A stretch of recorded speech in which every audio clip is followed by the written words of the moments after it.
Assalamualaikum warahmatullahi wabarakatuh. Bismillahirrahmanirrahim. Alhamdulillahi rabbil alamin. Wassalatu wassalamu ala asyrafil anbiya wal mursalin. Habibina maulana qudwatina uswatina sayyidina Muhammadin wa ala alihi wa sahbihi ajma'in. Subhanaka la ilma lana illa ma 'allamtana innaka antal alimul hakim. Wa la haula wa la quwwata illa billahil aliyyil azim. Amma ba'du. Yang kita muliakan pengurusi majlis kita, Cikgu Mak yang kita kasihi, yang baru sebentar tadi memberikan ucapan haluan, yang kita muliakan seluruh sah kepimpinan ahli jawatan kuasa Masjid Kampung Maras, Terengganu, para imam, para bilal, hadirin hadirat sekalian, kita ucapkan syukur ke hadratillah SWT dengan limpah dan kurnianya kita dapat berkumpul malam ini di Kampung Maras dalam suatu sesi majlis ilmu. Mudah-mudahan diberkati kita semua, mudah-mudahan mendapat rahmat daripada sisinya. Semoga apa yang kita kerjakan ini kira amal soleh yang akan ditulis dalam buku amalan kita insya-Allah, dan kita harapkan sangat menjadi sebahagian daripada modal saham akhirat kita yang akan menguntungkan kita semua pada hari kita dibawa beramai-ramai bertemu dengan Allah di yaumul mahsyar nanti insya-Allah. Jadi untuk ceramah jemputan ini kita akan tazkirah dulu setengah jam, dan selebihnya kita gunakan masa untuk menjawab soalan. Soalan yang ada di depan saya ini ada lebih kurang dalam 25 atau 30 soalan. Tapi siapa yang nak bertanya lagi, belum tulis, boleh tulis sekarang dan sampaikan ke depan soalan.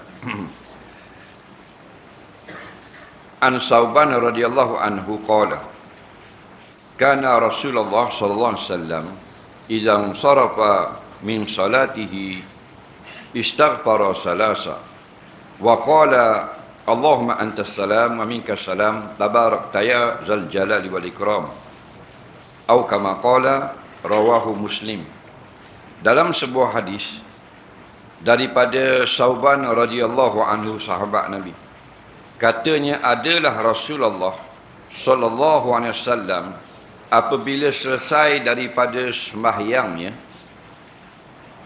baginda beristighfar sebanyak 3 kali dan berkata, Allahumma antas salam wa minkas salam tabarakta ya zal jalali wal ikram. Hadis ini diriwayatkan oleh Imam Muslim.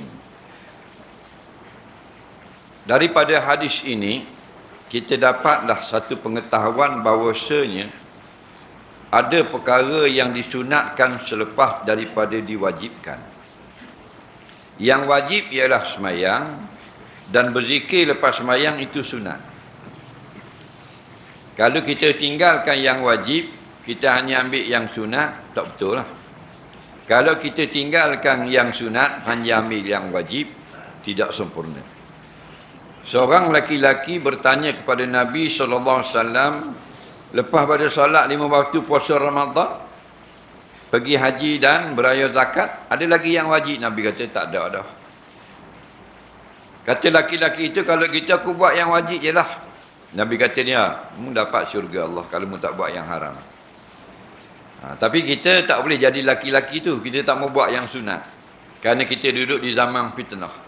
Dari pagi sampai ke petang benar benda-benda yang haram di keliling kita. Nak buka Facebook, halal haram, halal haram, halal haram, halal haram. Tengok TikTok, haram haram haram haram, halal sikit, haram haram haram, halal haram banyak. Nak, sedangkan kita semua ni akan ditimbang. Baik, maka solat 5 waktu itu wajib, dan berzikir lepasnya adalah sunat. Pertama-tama kita nak faham solat tu wajib dulu. Kalau main berzikir saja tak solat, balik awal lah. Sama macam orang pakai serban jalan pasar marah lanjang ulat. Dia kata, awak lanjang haram. Saya pakai serban. Nak buat jeng molek kalau pakai serban lanjang. Kenapa? Kerana dia ambil yang sunat, kopiah dan sorban, tapi ditinggalkan yang wajib menutup aurat. Baik, jagalah maksudnya di sini. Daripada hadis-hadis tentang zikir, maksudnya jagalah solat. Kenapa? Kerana Nabi tak tinggal solat. Setengah daripada hadis yang kita dengar tadi, kerana Rasulullah SAW idang sarafa min salatihi, adalah Nabi apabila selesai sama-sama daripada mengerjakan solatnya. Jadi Nabi ni orang solat ke tak solat? Orang solat. Siapa tak solat, dia berdosa. Dosa besar, dosa kecil, dosa besar, dosa besar. Nah, dah kalau kita tak solat, amalan kita lain banyak, lagu mana? Tidak diambil kira. Selagi solat tak ada, hak lain tak kira. Kerana yang awal dikira pada hari kiamat, solat dulu. Ada solat baru kira yang lain. Siapa kata? Rasulullah kata. Dia kata guana awaluma yuhasabu 'alal 'abdi fil yaumil qiyamah as-salah. Awal-awal amalan yang akan dikira ke atas seorang manusia di hari kiamat nanti as-salah. Semayang dulu. Ada riwayat yang lain awaluma yuhasabu 'alal 'abdi fil qabri. Awal-awal seorang itu akan dikira dalam kubur. Solat dulu. Kalau tak solat, masuk neraka lah. Orang putih panggil go to hell. Mu orang marah ke, mu orang ladang waktu urut Kuala Lebar, Kuala Lumpur, Saudi Arabia, tak ada peduli. Tidak solat, duduk dalam neraka. Neraka apa nama? Neraka Sakar. Agung tak solat, masuk neraka.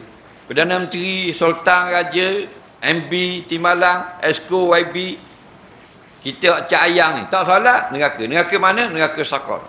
Allah buat sebekah. Tak solat.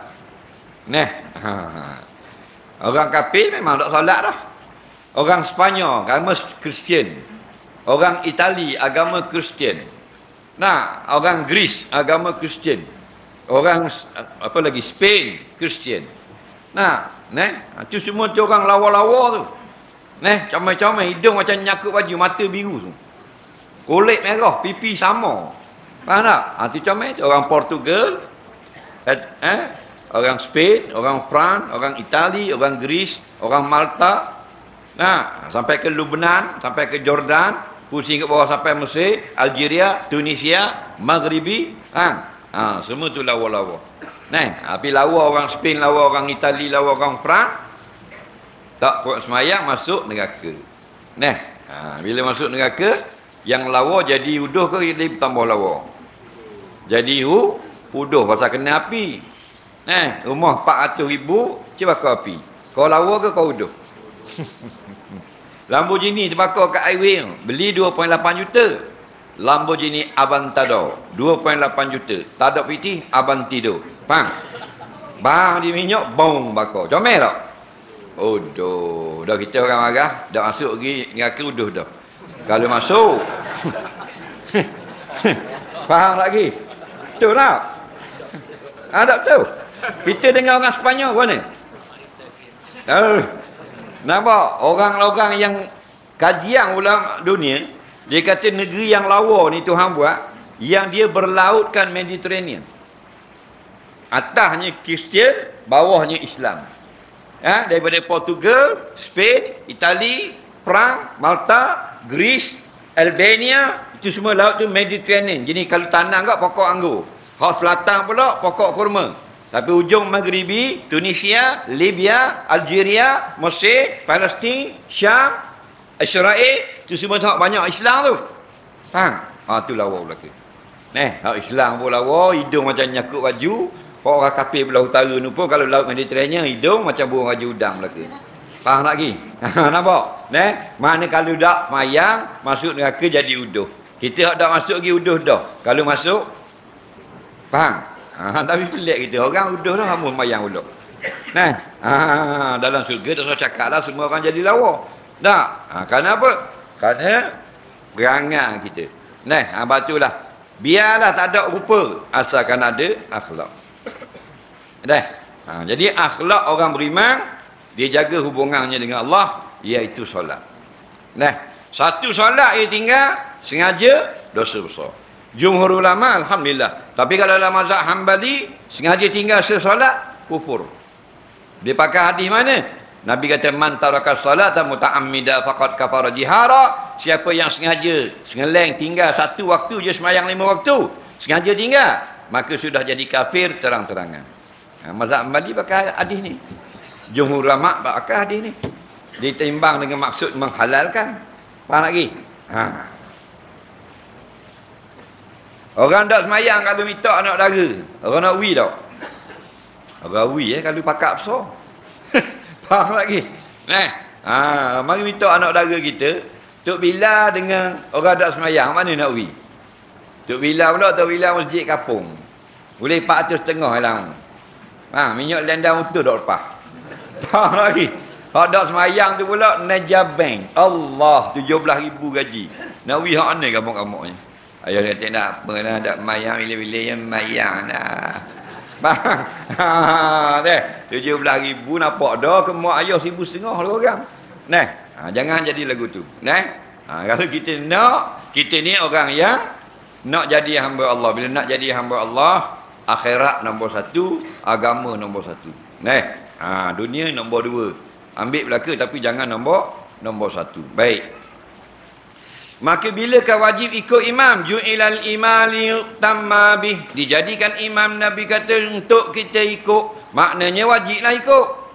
Apa maksud? Iza kabbaral imamu fakabbiru. Bila imam takbir, hendaklah makmum takbir. Wa iza raka'a farka'u. Bila imam raka', mu bakak raka' ramai-ramai. Wa iza sajada fasjudu. Bila imam sujud, mu semua kena ikut sujud. Jangan buat tak lain. Wa iza sallama fasallimu. Bila imam beri salam, kamu pun pakak-pakak beri salam. Kenapa? Kerana dijadikan imam untuk kita ikut. Di situ wajib. Daripada takbir sampai salam. Hak tu wajib. Bila sudah salam, tak ada wajib. Imam zikir, kita tembak balik, boleh. Kita berzikir, tu imam tembak balik, boleh. Faham? Kenapa? Tak ada dah kewajipan ikut situ. Batulah kitab-kitab fiqh. Bila selesai dah sembahyang jemaah, sunat. Tidak wajib lagi. Sunat. Asalnya wajib. Wajib ikut imam takbir, wajib ikut imam rakaat, wajib ikut imam iktidal, wajib ikut imam sujud. Bila dah habis salam, sunat pula ikut. Jadi, kalau kita tak ikut, sah dah solat kita dan tidak berdosa. Kerana perbuatan selepas salam seperti zikir dan berdoa sunat. Apa makna sunat? Ma yusabu fa'iluhu wa la yu'aqabu tarikuhu. Perkara yang siapa buat dapat pahala, tapi kalau tak buat, tidaklah berdosa. Tak ada orang masuk neraka sebab tidak berzikir untuk imam lepas sembahyang maghrib. Faham lagi?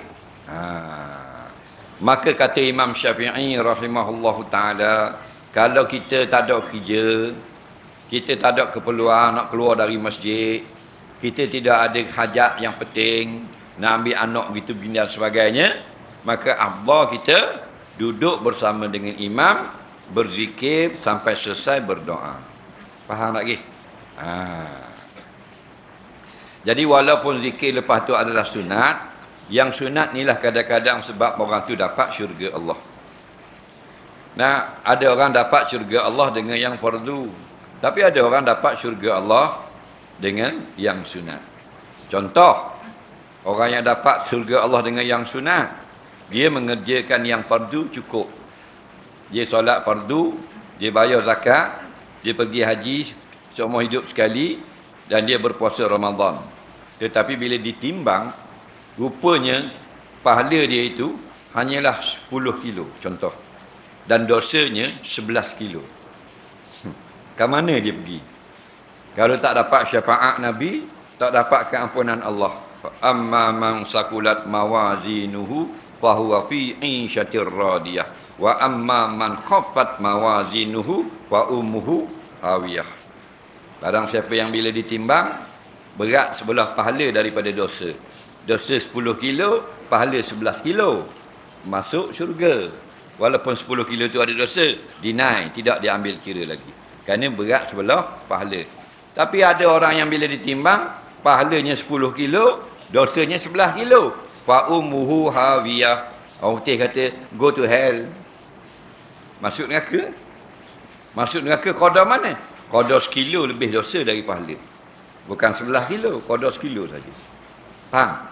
Ini yang kata umat Nabi Muhammad SAW, orang beriman masuk neraka berjuta-juta orang. Kata Ibrahim bin Adham, seorang wali Allah, likulli alfin wahidun fil jannah. Setiap 1000 orang umat Islam di zaman aku, kan zaman kita, zaman Ibrahim bin Adham, zaman penuh para wali, 1000 orang, seorang masuk syurga. Bukan 999 masuk neraka. Mana ramainya tak dapat syurga Allah. Itu zaman barakah. Zaman kita, zaman TikTok. Faham? Zaman paling suai ni. Tahu tak? Zaman Nabi tak ngaji masuk neraka. Tak belajar. Dalil Seorang laki-laki dia ambil wuduk. Nabi ada, bila dia ambil wuduk, dia basuh muka, siapa kat basuh kaki, dia jiru air atas depan ni je.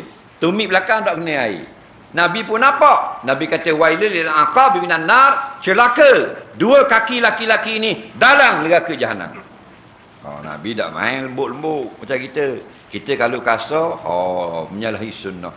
Faham? Tak mengaji hadis ke apa. Nabi ada tepak dia lembut, ada tepak dia kasar.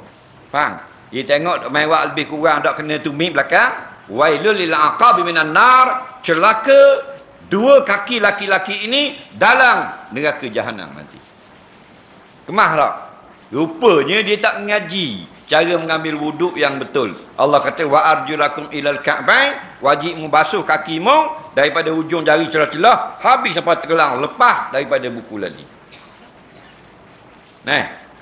Bilakah berlaku kes ini? Laki-laki ni Nabi kata masuk neraka. Zaman Nabi. Dia depan Nabi ke bukan zaman Nabi? Zaman Nabi dah. Ambil wuduk depan Nabi. Dah zaman bila? Zaman Nabi ya. Zaman Nabi telah ijma' ulama ahli sunnah wal jamaah. Zaman paling berkat. Zaman paling banyak turun malaikat ke bumi, zaman Nabi. Zaman paling banyak dibuka pintu syurga, zaman Nabi. Zaman paling banyak Allah beri keampunan, zaman Nabi. Zaman paling banyak Allah beri rahmat dan fadilat, zaman Nabi. Nampak? Dalam gitu pun masuk neraka. Dah kita bukan zaman Nabi dah, zaman YB. Lagi. Zaman paling suai daripada atas ke bawah nipu. Tak boleh kata gitu ustaz. Tak boleh kata gua ni Nabi kata. Sayati alan nas zamanun. Ada riwayat sanawatun. Nampak? Khadda'at akan berlaku nanti suatu masa akan ada pada manusia ini satu zaman penuh dengan tipu helah, penuh dengan fitnah. Zaman kita dah. Nabi letak di belakang, Nabi sambung lagi, yukazzabu fiha sadiq wa yusaddaqu fiha al-kazib. Orang yang bercakap benar dikata bohong, orang yang bercakap dusta dikata benar. Zaman kita tak? Zaman paling suai. Zaman Nabi tak mengaji, sapu tak kena belakang pun masuk neraka. Dah zaman kita. Daripada atas ke bawah nipu. Nipu lah ke? Seorang baru kena J. Faham lagi? Kita suka ke orang kena J, kita kena J kot lagi. Betul tak? Jenayah kita dengan Allah. Betul tak? Jenayah hati sifat mazmumah. Orang tak nampak kelek. Jenayah lidah, jenayah mata kita. Semua akan dibicarakan. Allah sendiri jadi hakim. Bukan seorang masuk J. Faham? Hati-hatilah. Baik, lepas pada habis Nabi kata gua ni istighfar salasa, Nabi istighfar 3 kali. Dalam hadis yang lain kita dapat jelas apa yang Nabi kata. Nabi kata astaghfirullah, astaghfirullah, astaghfirullah. Apa makna istighfar? Istighfar ini maknanya permintaan daripada kita kepada Allah supaya Allah padamkan dosa kita. Itu makna istighfar. Faham? Daripada ghafara. Ghafara maknanya mengampunkan. Tapi ditambah huruf sin tu, sim talabiyah. Maksudnya ada tuntutan di situ. Istighfar maknanya istif'al. Ya Allah, kami memohon kepadamu, berilah kepada kami keampunan atau pelupusan daripada dosa yang telah kami lakukan. Batu istighfar sebaik-baik doa. Nampak? Batu kalau kita tidak berdoa, tak minta surga, tak minta cerah kubur, tak minta apa, kita hanya minta ampun dosa saja, sudah memadai. Faham? Kerana bila Allah ampunkan dosa kita, maka kita tidak susah lagi di alam barzakh. Bila Allah sudah beri keampunan, senanglah kita di padang mahsyar. Bila Allah sudah ampunkan kita, kita akan dapat syurga, kita tertutup pintu neraka. Kenapa Nabi istighfar? Sedangkan dia tidak berdosa. Para Nabi ini maksum. Maksud ni man usima minal ismi. Mereka yang Allah jaga daripada melakukan dosa.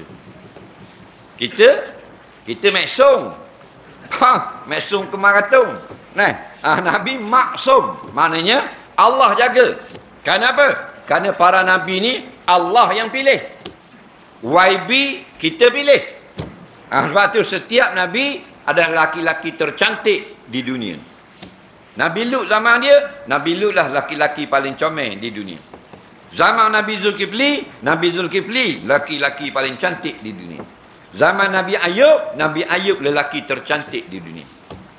Kenapa semua dia cantik belaka tak ada haudah? Kerana mereka pilihan Allah. Waktu tak ada pelawak. Semuanya bersifat dengan sifat yang wajib, sidik, amanah, tabligh, fatanah. Kenapa? Allah pilih. Kerana Nabi. YB Allah pilih ke kita pilih? Kita yang pilih. Lepas tu ada yang cakap benar YB. Ada yang pelawak. Orang ramanya pelawak. Faham? Sebab apa? Pasal kita yang pilih. Dah kita siapa? Kita bapa pelawak. Faham lagi? Kenapa betul cikgu? Kita jangan kita bapa pelawak dah. Lebang anak kita, lebang cikgu kita, lebang majikan kita, lebang pekerja kita. Faham? Itu kita pilih pula. Gitu lah naiknya. Nampak tak? Bukan serema nak khabar. Ada yang benar, ada yang dusta. Ada yang integriti, ada yang bahamiti. Faham lagi? Kenapa? Kerana yang tukang pilihnya kita. Kita siapa? Saya tak pakai kawan. Nabi bukan kita pilih, Allah pilih. Faham lagi? Allah ini jamin. Maka yang dia pilih semuanya jamal. Faham? Kenapa Nabi istighfar pada hari maksum? Nampak? Istighfar Nabi bukan daripada dosa. Istighfar Nabi menaikkan makom. Okey? Umur orang kaya, kereta-kereta raja-raja, dia tak naik pun. Dah kalau kereta sampai 40 buah nak naik ke mana? Gila naik ke mana? 40 buah boleh naik sehari? Boleh 5 buah waktu baik. Lepas tu nyanda lengah. Dah 40 buah, berapa lak kau? Aston Martin 6 juta sutil lak. Rolls Royce model Ghost tu 15 juta. Ada orang beli itu di Kuala seorang. 15 juta. Kita ingat 2 juta, 15 juta. Lak. Dah tak ada kotor, dah ada apa. Lak agak. Tambah kilat. Itu para Nabi. Kita paniklah baru teruh. Wajar duit lah baru. Kerak seluk 2 tahun ni. Lagi. Kita buat basuh. Basuh tu daripada dosa kotoran. Kereta orang kaya tu bukan dia masuk kotor, tapi kilat amal. Faham lagi? Kerana barang dia barang mahal. Nabi ni barang mahal lah. Faham tak? Lepas tu Nabi kata, Ya Yuhannas, tubu ila rabbikum. Wahai manusia, minta ampunlah pada Tuhan kamu. Wa ini atubu ilaihi fi yamin walai sab'ina marrah. Wa fi riwayatin mi'atan marrah. Kerana aku sehari semalam, aku minta maaf pada Allah 70 kali. Ada riwayat 100 kali. Kita ambil riwayat 70 kali istighfar. 10 kali setiap lepas solat fardu. Pas subuh 10 kali, astagfirullah. Pas zuhur 10 kali, pas asar 10 kali, pas garib 10 kali, pas isya 10 kali. Jadi 50 kali. Bangun tidur 10 kali, nak tidur 10 kali, 70 kali. Macam dalam hadis ni kata setengah ulama. Faham lagi?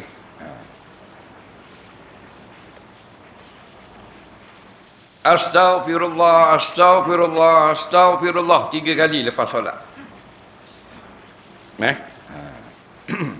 Kalau kita buat lebih silakan. Kerana apa? Istighfar ni termasuk zikrullah. Maka zikrullah Allah katakan, ya ayyuhallazina amanu zkurullaha zikran katsira. Hei orang yang beriman, sebutlah zikirlah akan Allah akan sebagai zikran katsira, zikir yang banyak. Tapi kalau Nabi sebut nombor, Nabi sebut bilangan, maka kita ikut bilangan tu afdal. Contoh, Nabi kata man qala ba'da kulli maktubat subhanallah salasan wa salasin walhamdulillah salasan wa salasin Allahu akbar salasan wa salasin. Barang siapa yang mengucapkan selepas tiap kali solat fardu subhanallah 33 kali, alhamdulillah 33 kali, Allahu akbar 33 kali. Nabi sebut tu isim adat. Nabi sebut nombor kat situ. Sebut bilangan tak? Kata ulama kalau Nabi sebut bilangan, kita ikut bilangan tu, tak lebih tak kurang, afdal. Kalau tak sebut bilangan, lebih banyak, lebih baik. Dah. Ha. Jadi lepas sembahyang kita sebut 3 kali. Astagfirullah, astagfirullah, astagfirullah. Tu imam pun ada tak? Astagfirullah, astagfirullah, astagfirullah. Okey? Jadi kalau ada imam kita pergi dia sebut banyak kali. Contohnya satu surah tu disebut 70 kali. Tak ada masalah, tak ada masalah. Pokoknya boleh. Faham lagi? Ya? Boleh. Astagfirullah, astagfirullah, astagfirullah, astagfirullah, astagfirullah. Boleh. Saya duk kata bid'ah, saya sibuk. Faham lagi? Boleh. Cuma kaedah kita ulama tetapkan apa yang mengikut jalur datang dalam hadis, maksud itu afdal. Tak, apa yang tak datang dalam hadis sebutan itu baik, harus. Dan bila harus, nisbah kita meletakkan sebutan. Bila disebut dia menjadi zikir, tiap zikir membuahkan pahala. Faham? Kita bukan nak zikir bagi nak balas pula. Ni tubik pula ada puak baru dia kata hanya boleh kata astagfirullah. Tak boleh kata astagfirullahalazim pula dah. Faham? Bid'ah pula dah. Ni puak baru ni. Dah saya ikut tu kerana banyak tak betul. Faham? Banyak tak betul. Kerana ulama muktabar tak kata lagu tu. Astagfirullah sekurang-kurangnya. Kalau astar tak betul. Yang betul astagfirullah. Tapi kalau kita kata astagfirullahalazim boleh. Kenapa? Kerana sebut pula sifat bagi lafzul jalalah astagfirullah, aku minta ampun akan Allah maf'ulun bih, wa mari pula sifat na'at bagi maf'ul al-azima yang bersifat dengan maha agung. Jadi kalau kita nak berzikir pas sembahyang astagfirullah, astagfirullah, astagfirullah boleh. Surah tu pula astagfirullahalazim, astagfirullahalazim, astagfirullahalazim boleh. Dua-dua betul belaka. Hak tak betul orang yang kritik. Faham lagi? Dosa duk balas bodoh. Yang kedua pula astaghfirullahalazim alladzi la ilaha illa huwal hayyul qayyum wa atubu ilaih. Mari hak seka ni pula. Hei, tak boleh kata al-qayyumu, al-qayyuma. Nampak tak? Tali pendek. Lepas tu nak ngai laut dalam. Jeng. Faham? Tukang like ramai pula. Faham lagi? Pada ulama-ulama muktabar kata dua-dua boleh baca. Allazi la ilaha illa huwal qayyumu. Boleh kata al-hayya qayyuma, boleh belaka. Dua-dua ni sah i'rab. Iza sahal i'rabu sahal makna. Bila i'rabnya sah, maknanya betul. Faham lagi? Kita barang baru terima. Waktu buat marih tak boleh kata al-hayyul qayyumu. Kena kata al-hayya qayyuma. Aku tahu. Ingat ke tak apa. Jadi Tok Imam kampung kita tak betul tau. Faham Tok Imam tak? Faham lagi? Padahal beli bakul lah ke? Beli bakul lah ke? Faham? Tak ada ilmu lah ke? Anak murid Google je. Ulama jawab dah 1000 tahun lah. Hukumnya boleh kata al-hayyul qayyum, al-hayya qayyuma. Dua-dua ada i'rabnya. Faham? Astagfirullah jadi sifat bagi Allah pun boleh baca nasab dan baca rafa' itu jadi mubtada' khabar mahzuf. Okey? Jadi mahzufkan akan mubtada'nya. Tinggal khabar saja al-hayyul qayyum dan huwa dialah Allah al-qayyum bersifat dengan hidup, al-qayyum lagi berdiri sendiri. Faham? Jangan balas benda tu. Ngajilah ilmu biar banyak, jangan sembang banyak. Faham lagi? Kita ni kalau tak semayang, tidak ramai orang semayang. Bila dah start semayang, habis tak kena orang lain. 10 tahun naik motor, mana gerti ngaji Quran. Tak cara. Ada tak marpik cara bacaan imam? Ada. Dia kira nak faham motor tu imam faham lagi. Lambat selih kabur retai faham. Tapi bacaan imam dia cara tak? Tak, pasal dia mak rempik. Tiba-tiba dia insah dah mak rempik, dia pergi ngaji tajwid. 3 bulan ngaji tajwid, habis dia komplain Tok Imam. Tok Imam tu tak betul, tak tutup mulut. Faham lagi? Tok Bilal ni dengung tak betul masa komak. Apa-apa? Pasal dia sudah mengaji dah. Ngaji dia tu ghairun nafi', tidak memberi manfaat. Jangan main-main. Ngaji bukan bawa ke syurga jaga. Ada yang bawa ke neraka. Dulu mun naik motor, mudah cara bacaan imam. Mun baru ngaji 2 bulan, habis betul lah ke? Faham? Habis mu komplain lagi. Ustaz tu tak betul. Ustaz ni baca tak betul. Hak ni tak betul. Hak ni tak betul. Hak ni dengung tak betul. Faham? Kenapa? Kerana mu baru boleh sikit. Macam budak-budak lain ni. Dalam Facebook, habis. Ulama habis je petika. Dulu Terengganu seorang yang mufti. Dan ni senegeri Terengganu 14,000 mufti. Pahang 27,000 mufti. Habis nak fatwa belaka. Padahal luar pendek batu kota-kota. Fatwa. Tak sedar diri. Betul tak? Inilah sampai zaman kita. Zaman sanawatun khadda'at. Zaman di mana kacau bilau berlaku siang dan malam pada seluruh pelosok bumi. Okey? Katalah astagfirullah, astagfirullah, astagfirullah. Boleh. Maknanya aku minta keampunan-Mu ya Allah, atau astagfirullahal azim, aku minta keampunan Allah Tuhan yang Maha Agung. Boleh juga. Faham? Nak sambung lagi allazi la ilaha illa huwal hayyul qayyum wa atubu ilaih, boleh? Al hayya qayyuma wa atubu ilaih, boleh juga. Dua-dua sah makna. Yang tak betul tidak berzikir kepada Allah. Orang yang tidak berzikir pada Allah sama dengan mayat. Kenapa? Masalul zakiri az-zakiru masalul zakirullah, masalul zakiru wala masalul ladzi la yazkurullah wal ladzi la yazkuruhu kamasalul hayy wal mayyit. Masalul ladzi yazkurullah, perbandingan orang yang menyebut berzikir akan Allah, wal ladzi la yazkuruhu, dan orang yang tidak zikirkan Allah, kamasalil hayy wal mayyit, bandingannya seperti orang hidup dengan orang yang telah mati. Jelas hadis dia. Okey? Jadi kita ni orang hidup ke orang mati? Orang hidup, zikrullah. Atau betul boleh. Nak pergi Kuala Lumpur ni cikgu. Faham?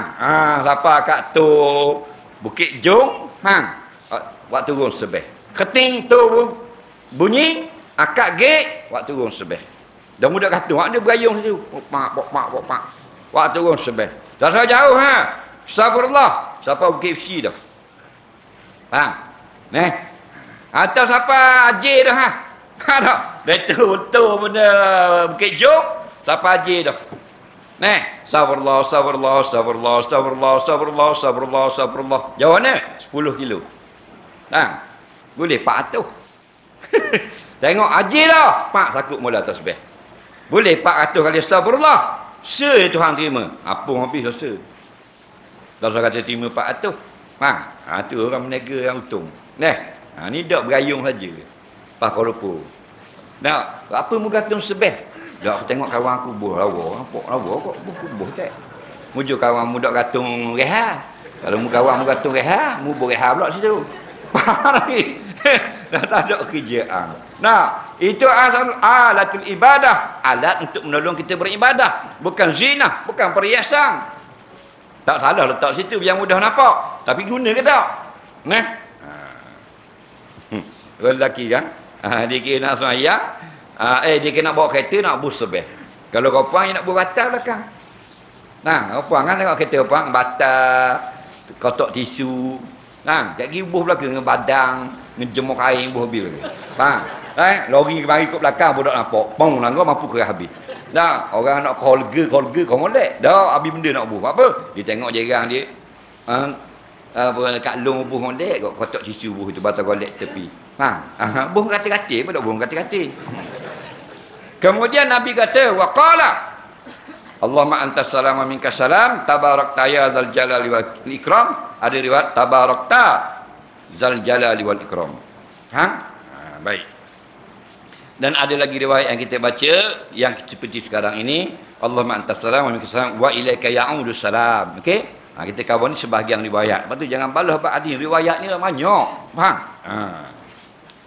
Allahumma antas salam, kamulah salam. Lepas tu kita ucap assalamualaikum, doa yang sangat hebat.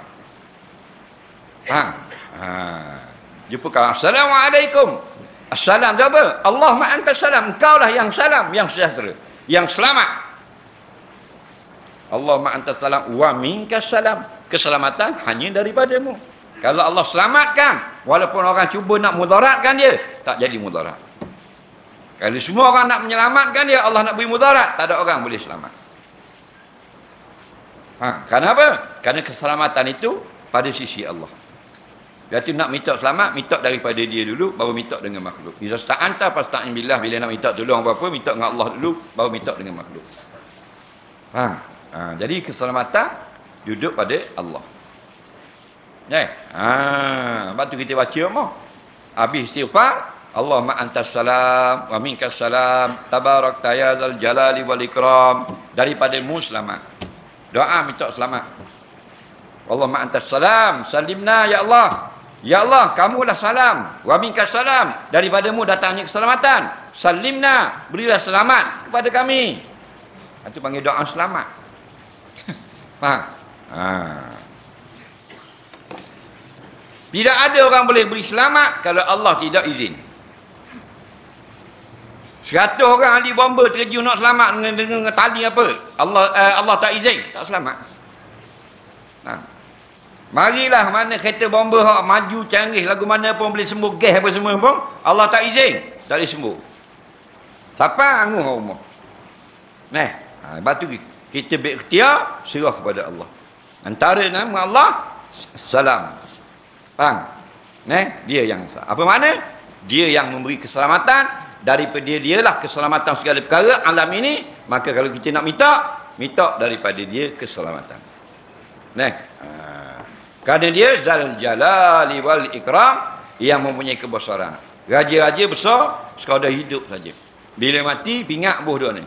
Buah atas-atas. Raja buah tengah, pingat buah atas-atas. Lepas tu raja bagi kubur, pingat bagi losong. Mana? Muzium losong. Faham lagi? Ada Allah Zal Jalali wal Ikram, kekal abadi. Hayyun la yamut, hidup yang tidak akan mati. Lepas tu kata kullu man 'alaiha fan, semua pada alam ini nanti kiamat akan binasa belaka. Wa yabqa, yang tidak binasa, yang kekal, yang bersifat dengan baqa, wajhu rabbika, ialah diri Tuhanmu, zat Tuhanmu, Zal Jalali wal Ikram. Ni yang punya kebesaran, yang punya kemuliaan. Lepas tu jangan sombong. Kerana takabur itu sifat Allah. Pakaian dia. Faham? Kita tak boleh takabur. Kerana yang betul-betul mulia, cuma Allah nak beri kita tahu. Kalau mu nak kemuliaan, maka takwalah kepada aku. Inna akramakum indallah atqakum. Kalau mu nak dapat kemuliaan, maka jadilah kamu orang yang paling banyak takwa. Kita tak jadilah ni. Kita kemuliaan dengan pakat, dengan gelorang, dengan Datuk Seri, dengan Tong, dengan Tang, dengan Datuk. Tu kita duduk berasa besar. Dengan orang kaya. Akhirnya kita lupa kebesaran sebenar, ialah akramakum indallah, yang paling kamu mulia di sisi Allah, atqakum, yang paling takut di kalangan kamu. Kita hilang dah tu. Orang hebat ialah orang takut Allah. Kita dampakkan orang hebat ni lah orang-orang besar, orang-orang yang pakak tinggi-tinggi, yang jadi kemasyhuran viral di atas muka bumi. Sikit-sikit terhaki sifat-sifat kebaikan yang ada dalam diri kita. Wallahu a'lam, kurang-kurangnya kalau tidak banyak, sedikit kita ambil manfaat daripada hadis tadi. Sebelum kita jawab soalan, saya diwakilkan oleh Masjid Kampung Maras, Kuala Terengganu, melancarkan kutipan derma semangat tuan-tuan dan puan malam ini. Kita akan gunakan untuk beli kapek masjid sebaris saja. Anggarannya 10,000, sebaris tu 1,000. 10 baris. InsyaAllah. Dan 2 baris dulu. Dan sekaligus. Jadi semua duit tuan-tuan dan puan malam ni kita akan gunakan untuk buat beli baris kapek ni lagi. Buat bayar. Jadi kali orang sujudnya, orang iktikaf, orang masuk ngaji Quran, dapat juga pada kita yang beri sumbangan. Faham? Itu pakak-pakak. Dah dapat sikit lah lagi tiwi 10 ya je. Tak ada sikit. Yang sikit pitih kita. Bayaran daripada Allah tak ada sikit. Faham lagi? Jadi sila bangun. Petugas karya masjid, mereka akan gunakan karung berwarna hijau untuk laki-laki. Dan pink ada juga. Gini. Hijau dan pink. Bakat-bakat berilah. Kalau lain tu bukanlah. Bagi yang nak beri sumbangan melalui bank in, boleh. Bank in ke nombor akaun masjid BSN 111 024 100 00 132 70. Yang nak bayar bil elektrik masjid, nombor akaunnya 2206 246 50406. Pelan-pelan, pelan-pelan. Bakat-bakat beri. Tadi kau bodoh kelebihan. Whisky juga.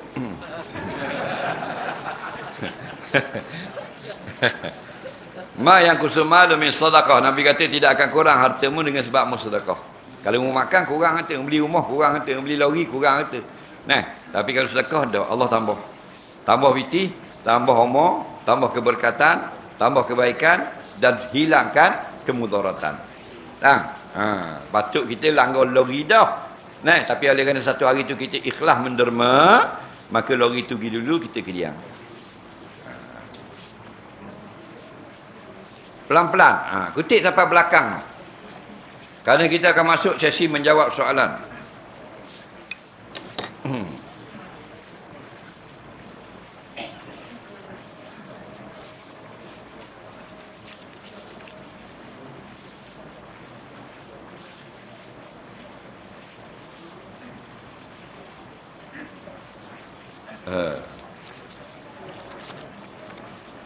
Kutip lagi, Dek. Buka karung tu depan muka dia. Lagi dia tak bagi, jangan lari.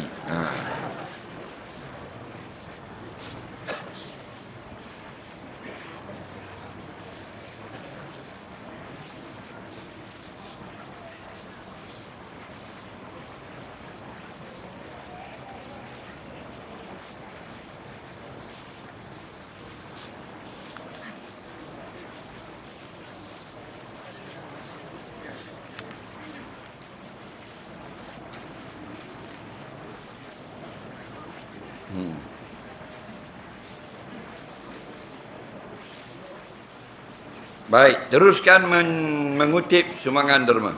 Teruskan. Walaupun saya mula menjawab soalan. Terus kutip derma. Luar-luar tu ramai lagi, Dek. Luar tu. Kat luar tu ramai. Pak.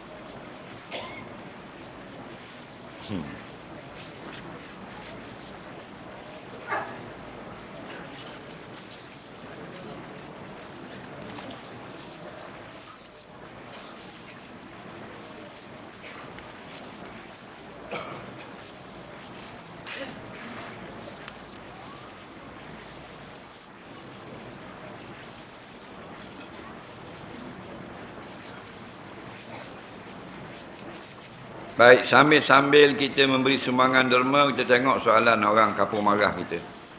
Soalan yang pertama, bagaimanakah orang yang memelihara binatang ternakan dan dia menjadi masalah pada orang lain, seperti lembu, kambing, ayam itik dan kucing? Baik.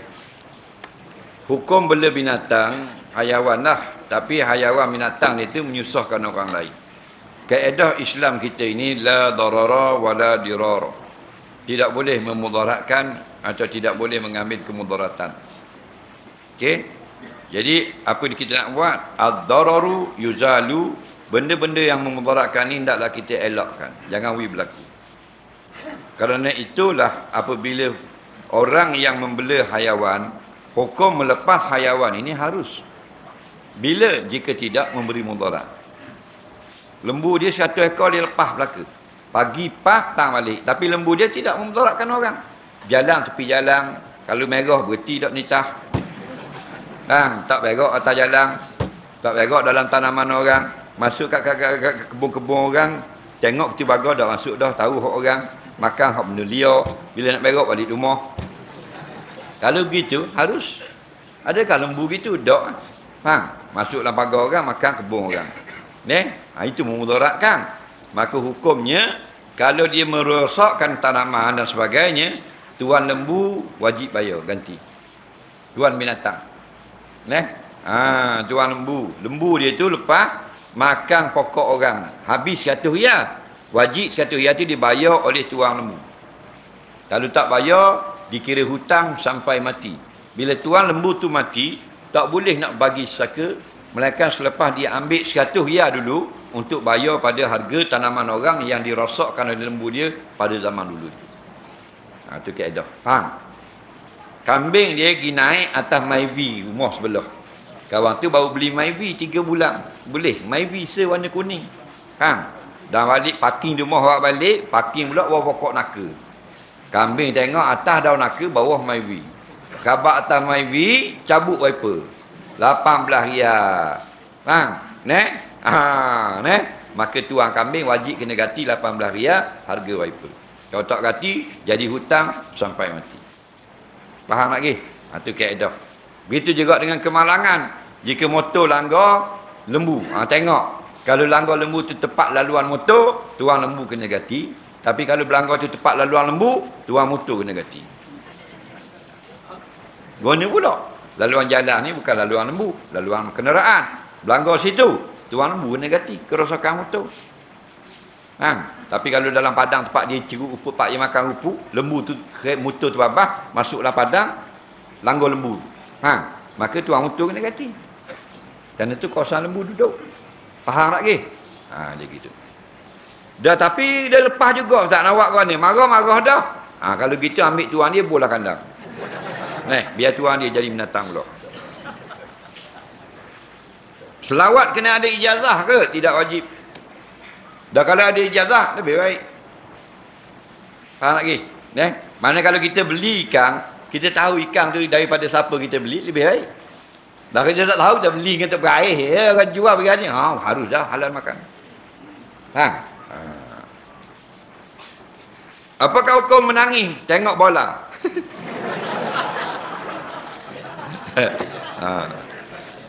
Ujur kalah. Ujur kak tidak habis banyak mana, wi tanah, wi banglo, wi apa. Dah kan rakyat miskin amal kita ada tanah. Betul tak? Jadi wi kalah dulu. Umur kata saya Johor. Jadi menangis ni, air mata kita ni bukan harganya 2 riyal. Bukan harganya RM1. Menangislah, biar menangis kita itu dapat syurga Allah. Kalau menangis, kalau bola, bodoh. Faham lagi? Kerana dia bahan benda lara je. Tak perlu nangis, tak perlu sujud syukur. Tak perlu lah sampai, Ya Allah, Ya Allah. Jangan jadi bodoh kat kita. Barang lara kan tu. Main-main lah. Jangan nebengak. Faham? Biar nak menangis itu dapat syurga Allah. Menangis itu dapat jadi benteng daripada api neraka. Nabi kata, Ainani la yalijun nar. 2 jenis menangis, 2 jenis mata yang tak masuk neraka. Pertama, ainun bakat min khasyatillah. Pertama, mata yang menangis kerana takut kepada Allah. Dia kenangkan dosa dia, dia lalu takut pada Allah, dia menangis. Dapat masuk syurga. Yang kedua, ainun batat fi tahrusu fi sabilillah. Mata yang tidak tidur, berkekang bersengkang mata, berjaga kerana menjaga sempadan negara umat Islam. Itu baru mata yang dapat syurga. Jadi menangis itu min khasyatillah. Biarlah takut pada Allah. Jangan kalau pula bandar lara kan. Sama je. Dia pun dia boleh apa dari segi akhirat, boleh apa boleh main-main lah. Kan nak marah main, Lepas nebeng-nebeng menangis bodoh-bodoh ke diri, apa? Nampak? Orang kata dah jangan coteng muka, coteng kat muka. Muka hak dok coteng tu uduh dah, pergi coteng pula.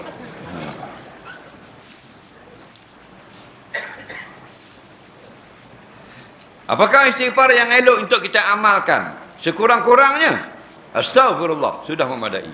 Kerana maksudnya itu aku memohonkan ampunan-Mu ya Allah dari segala dosa yang telah aku kerjakan. Kita nak lebih lagi astagfirullahalazim alladzi la ilaha illa huwal hayyul qayyum wa atubu ilaih. Setiap istighfar termasuk zikirlah. Maka segala zikir dan doa yang terbaik yang maksur itu datang dalam hadis yang Nabi baca. Kemudian doa-doa ataupun zikir yang dikarang oleh ulama-ulama salafus soleh dan sebagainya. Pokoknya harus. Tapi jangan kita kata yang tok guru kita karang istighfar itu lebih baik. Mesti yang afdal ialah yang datang daripada Rasulullah sallallahu alaihi wasallam. Soalan seterusnya, bagaimana nak mengatasi suami yang panah barang? Barang-barang ni makna barang. Barang ni maknanya panah, jenis panah. Jenis pangoh, derah nak mecok, nak marah mo. Jadi kalau suami barang nak buat apa ni? Teruk dalam barang. Pasal apa? Dalam barang ni ada air. Dalam barang ada air. Ada air lah, baru panggil barang. Kalau rok saja dah panggil barang. Nah, teruk dua ni katil lama. Teruklah barang lah panggil ni. Apa makna barang? Bahasa Terengganu. Barang tu maksudnya rok yang dalamnya ada air. Bapa teruk suami pemanah dalam air. Dan Nabi suruh. Nabi kata mana?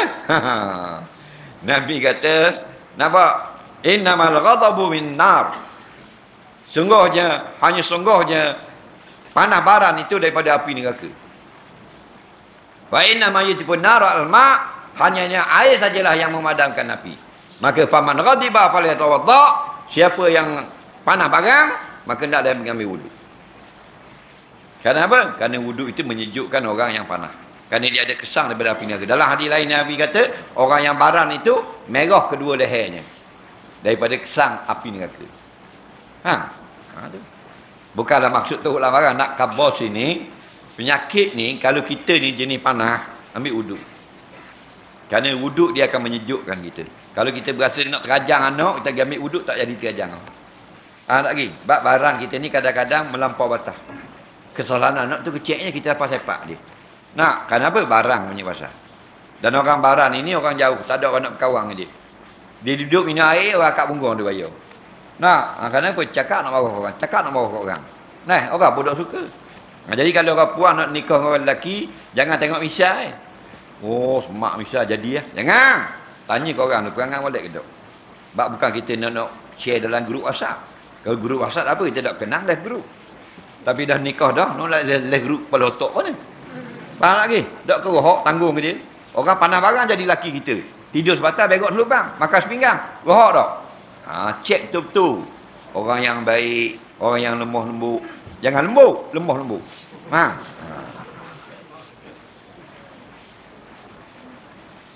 Apakah pandangan otak orang yang selalu baca Yasin tapi jarang baca Quran?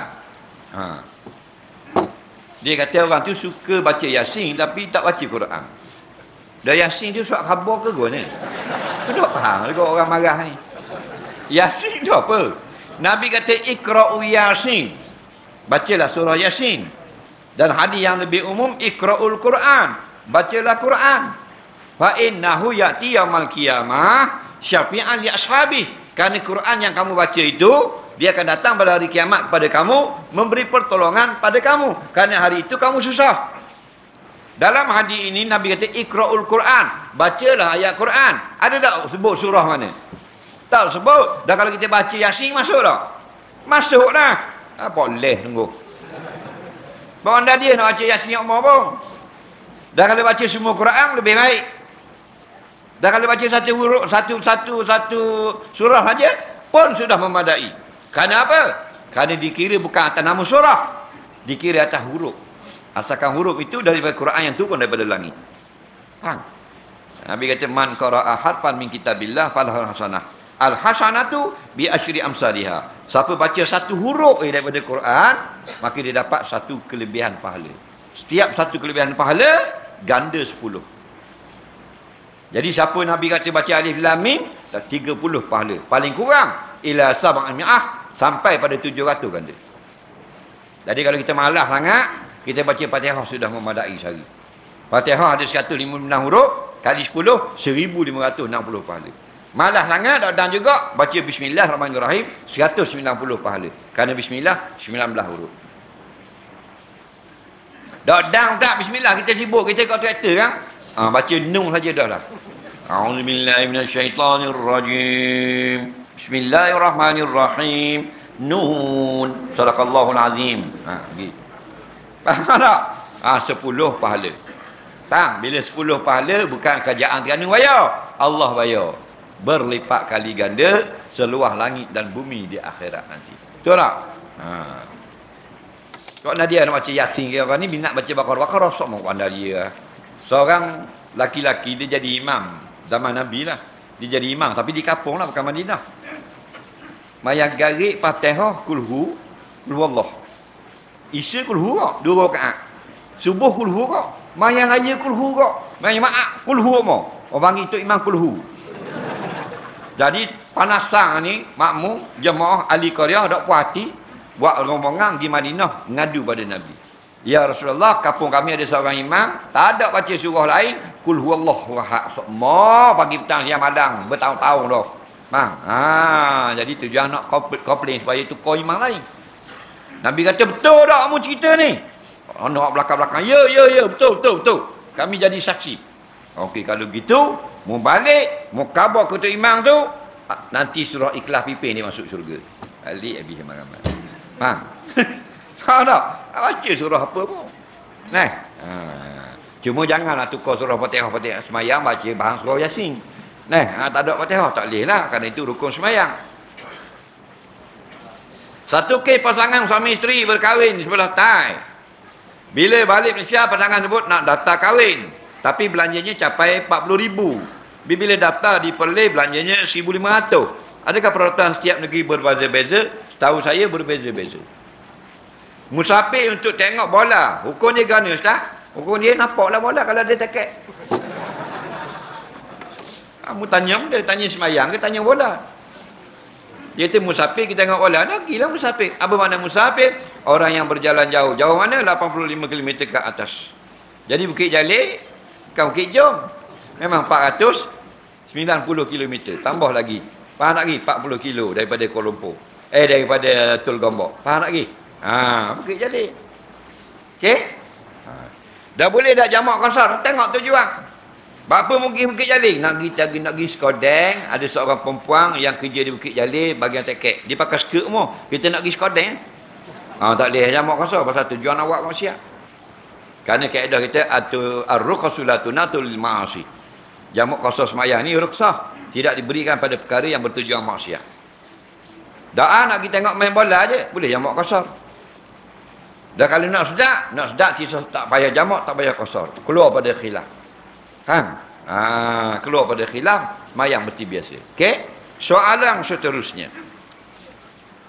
Kalau orang sebelah tak mau rapat sah, apa perlu saya buat? Tariklah. Kita sebelum takbir, tengok dia duduk jauh. Pegang tangan, panggil. Dia retak nak tumbuk ni. Baru kita selayang lah. Orang gila lah tu. Ni tarik molek, jangan tarik kuat. Faham lagi? Biar jaga budaya kita orang Melayu. Bila kita nak ajak buat satu yang baik, dengan cara yang baik lah. Pegang tangan dia, main rapat sikit. Takkan nak marah. Tak. Ni dok mu tengok dia jauh, mu tunggu tanya soalan. Terik yang rapat. Walaupun tengah semayang. Kita tengah semayang dah. Masuk orang baru, duduk jauh. Sunat pegang tangan dan tarik. Jangan senjauh. Tarik perlahan. Soalan seterusnya. Duit pecing, mana lebih bagus? Pergi haji ke atau keperluan hidup untuk renovate rumah, beli kereta? Kalau dapat duit daripada berhenti kerja, pencen dan sebagainya itu, cukup jumlah untuk pergi haji, dan rumah kamu sudah ada dan sudah ada kenderaan untuk keperluan, maka wajib kena pergi haji. Tak ada pilihan. Tapi kalau kamu dapat duit pencen itu dapat membeli sebuah rumah untuk duduk, tak wajib lagi pergi haji. Kerana sebuah rumah itu adalah keperluan asas seorang manusia. Mu ada dah kereta, nak beli kereta yang kedua, tak boleh. Wajib kena pergi haji. Kereta pertama tak apa. Tak ada kereta lagi, nak beli kereta, nak senang naik anak bini. Nak pergi situ sini senang. Maka boleh beli kereta dulu, maka kita tak wajib pergi haji. Kerana modal setikang. Tapi dah ada kereta, cuma nak beli kereta kedua. Menjadi properti je lah. Rumah kedua, tak boleh. Wajib kena pergi haji dulu. Kalau modal setikang. Soalan seterusnya. Apakah hukumnya kita bergembira bila tengok orang lain kena jail? Dalam kampung tu ada orang pengedar dadah kena jail. Faham? Dia gembira lah. Tengok tujuan dia. Dia gembira kerana apa? Kerana orang itu akan diinsaf. Dan orang-orang yang berada di luar ni terlepas daripada kemudaratan dia. Maka hukumnya boleh. Faham? Tapi kalau kerana nafsu saja atas dasar sakit hati dan sebagainya, tak boleh. Kerana kita sama-sama orang mukmin. Lepas tu kita nak bergembira atas kesusahan orang, biarlah ada tujuan. Maslahat agama, maslahat orang ramai. Faham lagi? Soalan seterusnya. Bilakah perlu keluar zakat untuk emas? Adakah semua jenis emas kena keluarkan zakat? Jawabnya yang pertama ialah emas perak yang menjadi harta kita. Itu yang tidak ada khilaf. Banyak mana harga? 85 gram. Kalau 8 gram tak kena. Kita ada emas 85 gram dan sampai haul cukup setahun. Kenalah zakatnya. Tapi kalau kita gali dalam tanah, jumpa emas zaman dulu. Dia ada tulis situ, Lopez de Square 1409. Oh, ni orang Portugis, bukan orang Islam. Ini harta rikas. Maka kena keluar zakat 20%. 1/5. Mana kalau 1.200.000 zakat. Nah, tapi kalau emas yang kita beli jongkong emas. Jongkong emas, contohnya kita jenis suka simpan emas. Orang laki-laki boleh tak beli emas? Boleh ha. Yang tak boleh pakai emas. Faham? Orang laki-laki boleh beli emas. Okey? Jadi sebulan kita beli sekilo. Sekilo tak mahal, dalam 270.000 ni tak? 270.000 sekilo. Beli sebulan sekilo. Beli. Faham lagi? Tu beli jadi milik harta lah. Maka kalau milik kita tu 85 gram ke atas sampai setahun, kena bayar zakat 2.5% daripada nilai. Kalau daripada sekilo lah 2.5%. Faham? Dah bini kita pakai emas di tubuh, pakai banyak mana? 10 gram. Hei, tak kena zakat. Faham lagi? 20 gram, tak kena zakat. Sedikit. Faham? Yang ulama khilaf pada kena zakat pakaian di tubuh, ialah melebihi had. Kerana perempuan harus pakai emas. Bila? Jika tidak melampau. Bila melampau batas, haram. Haram bukan kerana emas, kerana kelebihan menyombongkan diri. Situ haram. Soalan seterusnya. Masjid tukar warna cat bubuh warna hijau, kapet biru. Lepas cat baru, ada jemaah tak mau datang sebab dinding hijau. Macam-macam pesem penyakitmu ni. Dia warna-warna ni apa? Biru hijau ni hak milik Allah Ta'ala pula ke? Faham tak lagi? Kalau mu nak sekadar gurauan politik tu boleh lah. Jangan nebeng apa meruk. Faham? Kita tengok bawah hijau, tengok atas biru. Takkan nak tengok atas sama, kena tengok bawah atas. Tengok bawah atas, kena tengok atas atas. Faham? Tidak ada lau hujang panas. Jadi biru pun hak Allah, hijau pun hak Allah. Jangan nebeng sangat. Kadang-kadang cap molek-molek ada lagi biru. Membawa hijau. Tak boleh lah benda hak orang ramai. Faham? Tak ada benda pun. Bukan budaya. Tapi kita ni, sebab tu, inna Allah la yuhibbul mu'tadin. Sungguh Allah Ta'ala tak berahi kalau jenis hak nebeng sangat. Jangan nebeng apa-apa. Politik pun jangan nebeng sangat. Jangan over panggil. Hiburan jangan nebeng, sukan jangan nebeng. Penangis kalau. Saya baru kematian ayah tercinta. Apa kau kalau saya pasang kepuk tanam pokok dan letak batu putih atas kubur ayah? Tujuan mencantikkan kubur beliau. Tak boleh. Pasal apa? Al-umuru bimaqasidiha. Segala pekerjaan kita ni mengikut maksud. Dah kata boleh, tak kata boleh pakai kepuk? Boleh, tapi muka ni untuk mencantikkan. Tak boleh. Ulama yang benarkan kepuk bukan tujuan mencantik. Tujuan supaya tanah itu tidak dibongkar kubur itu. Kerana kubur itu tidak dipijak. Kerana sekarang orang tidak jaga adab-adab ada di kubur. Pakai lakar kubur, pijak kubur. Dengan letak kepuk, orang tak pijak kubur ayah dia. Baru harus. Kalau tujuan mencantikkan, tak boleh. Kerana kubur bukan tempat perhiasan. Jadi syukurnya letak batu putih itu boleh. Tak, mudah-mudahan batu itu maknanya kalau dia hidup, dia bertasbih kepada Allah. Mudah-mudahan. Tapi kalau meletak batu kerana nak suruh nampak lawa kubur, itu bid'ah yang dilarang. Batu Nabi larang cat kubur, bukanlah maksud haram. Tapi maksudnya kamu menjadikan kubur itu sebagai tempat berhias. Mu nak hias betul-betul masa mak mu hidup. Masa mak mu hidup, mu nak pergi buat tukar tangga rumah ayah mu.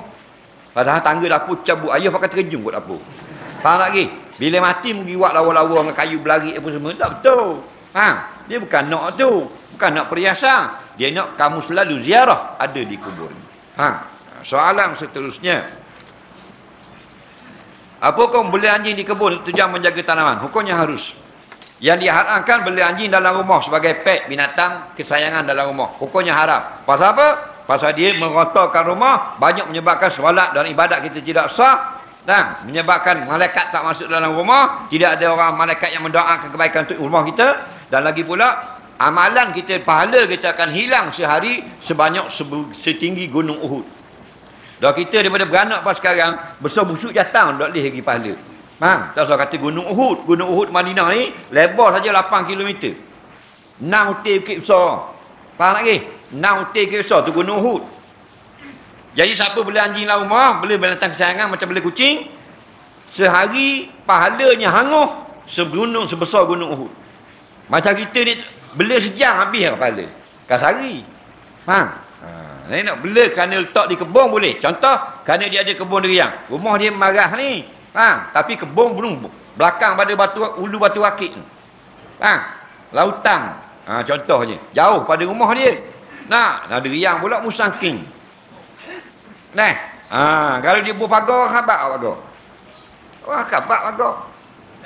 Nah, pasal apa? Durian 100 sutik. Dia sini sedar tak orang ambil durian dia. 6 kilo bukit tu. Buah pagar kan? Ya ke?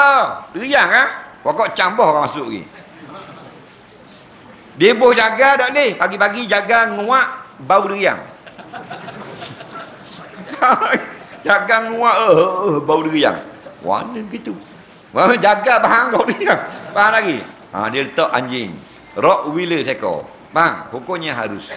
Kerana Nabi kata barang siapa yang bela anjing bukan kerana jaga tanaman, hilang pahalanya. Tapi kerana jaga tanaman, jaga kebun, boleh tak? Tapi memang hak jaga tanaman ini anjing-anjing yang terlatih. Dia tak mahal. Dia kalau nak molek dalam 6,000 seekor. Boleh di kebun durian. Seekor dah. Jangan 20 ekor seekor. Tidak macam anjing yang umur Cina tu bunyi bunyi bising tu. Anjing yang mahal ni duduk diam, duduk gitu. Tahan lagi. Tak bunyi, tak cakap senyap gitu, pagi petang senyap gitu. Mula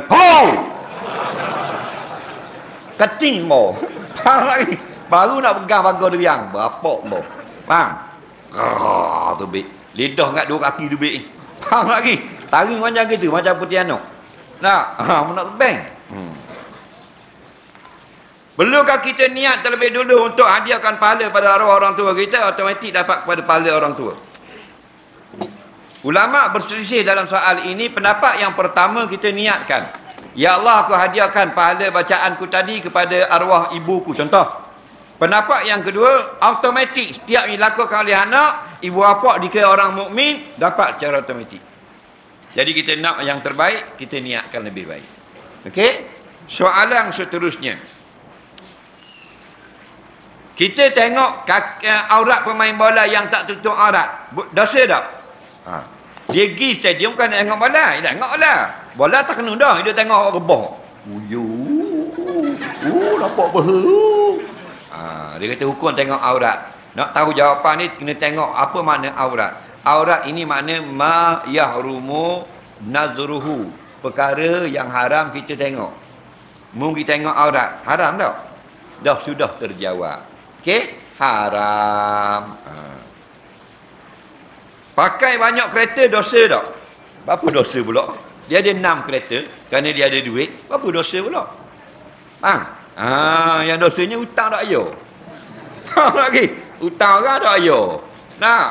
Kereta nak buat hutang orang tak ayo. Itu dosa. Setelah berlaku kematian, wajib tak baca talqin? Talqin ini sunat. Mana? Sekali ketika dekat nak mati. Yang kedua, selepas tanam. Yang dekat nak mati masa mana? Masa dia nazak. Kita kata, La ilaha illallah. Itu talqin lah tu. Nampak? Apa tu? At-talqinu. Nampak? Ada 2 kisman, ada 2 bahagi. Pertama, qabla al-maut. Nampak? Yang kedua, wa ba'da dafni. Sebelum mati dan selepas tanam. Ada pun sebelum mati, ajar dia la ilaha illallah talqin tu, ijma' ulama' 4 mazhab. Hanafi, Syafi'i, Maliki, Hambali, sunat. Faham? Ada pun lepas tanam, talqinkan dia, khilaf 4 mazhab. 2 mazhab kata sunat, 2 mazhab tidak sunat.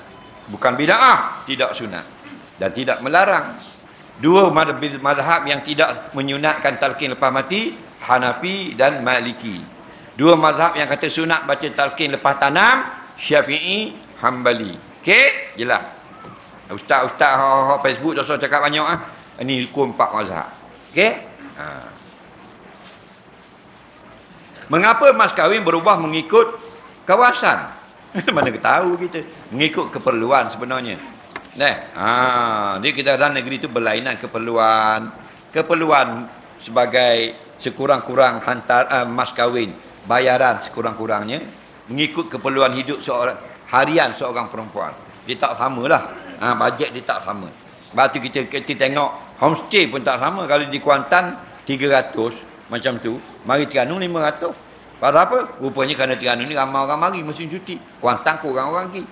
Itu semuanya mempengaruhi lah.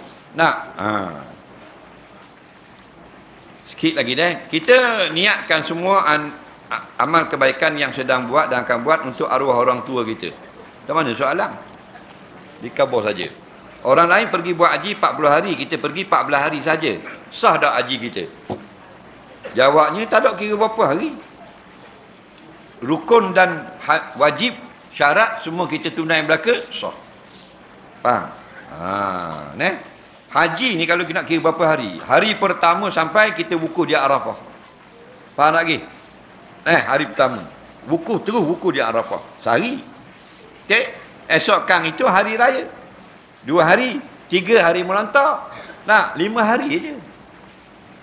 Dan ni 14 hari, lebih pada sah. Faham? Malaikat mengatakan orang tu pergi haji 2 hari saja. Atau sehari saja. Tu haji maidang. Faham tak? Kerana apa? Kerana hari wukuf tak dia buat pada hari melantau. Faham? Hari wukuf malamnya Mina. Pergi Muzdalifah, kutip batu. Melantau 7 putih malam raya. Lepas tu malam pula 11, 12, 13. Tiap-tiap malam 3 telaga tempat lontar, 1 telaga 7 putih, 21 malam ke-13. Jadi 63 campur malam raya 70. Sudah 4 hari di situ. Kena ada sehari lagi hari wukuf. Sekurang-kurangnya 5 hari. Siapakah yang lebih utama, umara atau ulama? Jawabnya kalau keduniaan, umara. Kalau ke akhiratan, ulama. Kerana kita nak kecemerlangan pemerintahan, maka perlukan kepada umara. Kita nak kecemerlangan akhirat kita, maka perlukan pada ulama.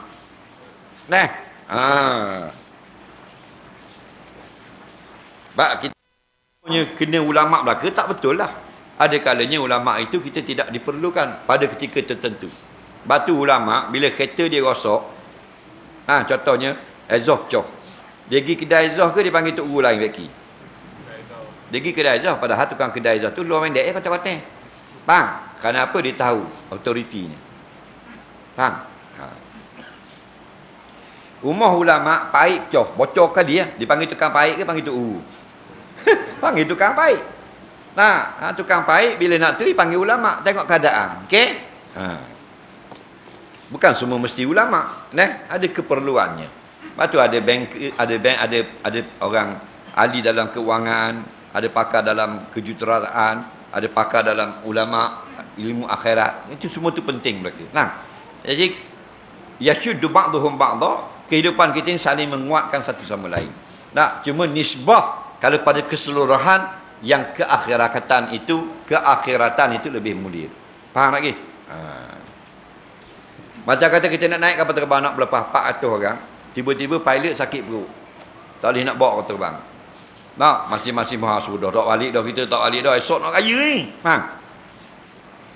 Tiba-tiba datang seorang lelaki. Tak apa, jangan bimbang. Rupa-rupanya dalam jemaah kita dalam kapal terbang ni ada seorang tok guru yang sangat warak. Jadi minta dia bawa lah. Mau naik tak kapal terbang? Aku tembawa.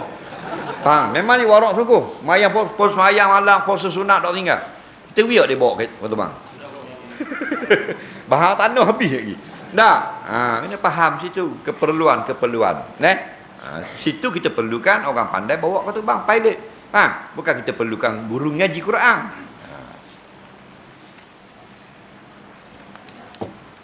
Sampai tak kita buat kebaikan kalau kita niatkan untuk ibu mertua kita. Tak usah kata ibu mertua, siapa saja yang kita niatkan, kalau Allah izinkan sampai. Syaratnya amal yang kita buat itu ikhlas. Barulah kita kata, baru sah kita kata Allah menyasawab bama qara'na min suratil Fatihah, contohnya ila ruhi fulan ila fulan. Kata Dr. Wahbah Zuhaili, yasilu sawabuha ilal mayyit insya-Allah. Sampai pahalanya kepada mayat insya-Allah jika Allah menghendaki. Manakala Allah tak izin, tak sampai. Soalan seterusnya. Boleh tak kita qada sembahyang arwah ibu bapa kita? Tidak boleh. Pendapat yang muktamad dalam 4 mazhab, Hendaklah kita lakukan amalan kita, qada semayang kita, fardu dan sunat. Kemudian baru kita doakan pahalanya untuk ibu bapa kita. Supaya mudah-mudahan bertambah berat amal kebajikan dalam suratan amal ibu bapa kita. Nah, kerana nafs yang paling kuat, boleh kita tolong qada dalam bab puasa. Boleh qada dalam bab haji, badal haji. Boleh kita tolong bayar hutang ibu bapa kita. Boleh kita tolong puasa masal pidah dan sebagainya. Kerana ada nafs. Ada pun semayang, pendapat yang muktamad, tidak. Faham lagi? Soalan seterusnya.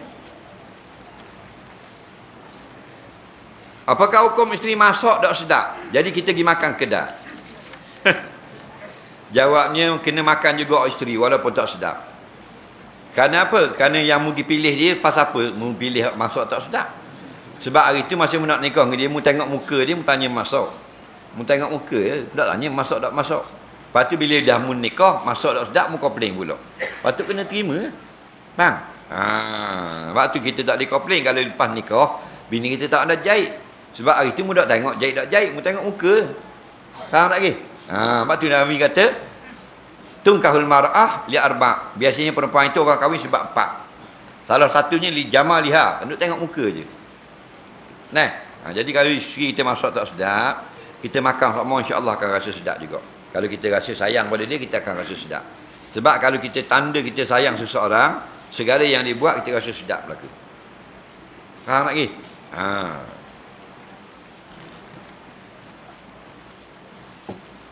Bolehkah kita belajar mengaji melalui media elektronik? Boleh. Kalau kita tidak ada guru yang berhadapan talaki ini, sekurang-kurangnya dia dapat membantu kita dalam menambah pelajaran.